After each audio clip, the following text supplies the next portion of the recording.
Règle 8. Une femme qui positive. La plus grande découverte de notre génération a été de s'apercevoir qu'un homme peut changer sa vie en modifiant sa façon de penser. William James. Plusieurs choses mauvaises peuvent vouloir troubler la joie d'une femme, mais vous avez le choix de les empêcher de vous affecter longtemps. Pour y arriver quelquefois, il faut savoir prendre tout du bon côté. Si vous paniquez ou vous vous écroulez à la moindre difficulté, vous serez peu heureuse. La vie est jonchée d'obstacles, de problèmes, d'attaques, de mépris, d'épreuves, etc. Être positive est nécessaire pour venir à bout de cette vie quelquefois éprouvante. On vit mieux quand on apprend à être positive, quand on sait tirer le bon de tout, bonne ou mauvaise expérience. J'avais connu l'histoire de cette femme qui avait dans son enfance été violée et abusée plus de 2000 fois par son père. Elle a pendant des années souffert de cette mauvaise expérience du passé. Un jour, elle décida de couper avec ce gouffre d'amertume pour avancer dans la vie.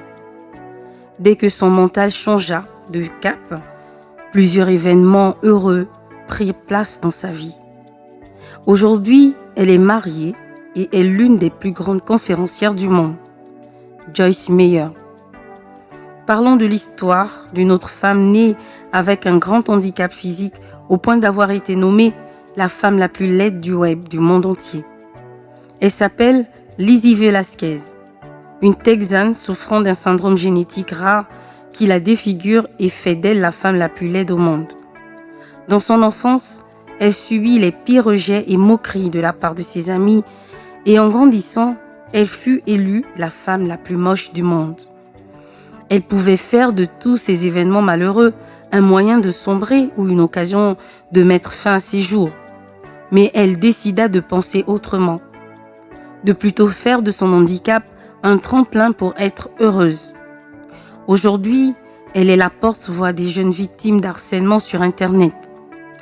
Lizzie écume les festivals et conférences des États-Unis pour partager son histoire et ses conseils pour avoir confiance en soi sur les grands plateaux et salles des USA.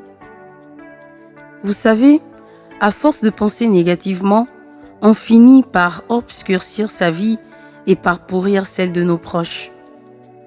Ce que vous pensez vous forge généralement. Il faut donc apprendre à positiver au sujet de toutes choses et même au sujet des tragédies qui vous arrivent. Cette façon de vivre affaiblira vos peurs, vos angoisses et vos craintes. La femme qui a peur est déjà désarmée face aux défis. Ne dramatisez pas tout. Ne voyez pas le mal partout. Ne soyez pas anxieuse. Évitez à tout prix de ruminer, de vous passer et repasser des mauvaises choses dans vos pensées. Tout cela est du poison pour votre bien-être. C'est une décision que vous pouvez prendre à partir d'aujourd'hui. La susceptibilité est un moyen de tuer la positivité en vous. Aucune personne n'aime la compagnie d'une femme négative. Ayez des propos positifs, des réactions positives et surtout des pensées positives.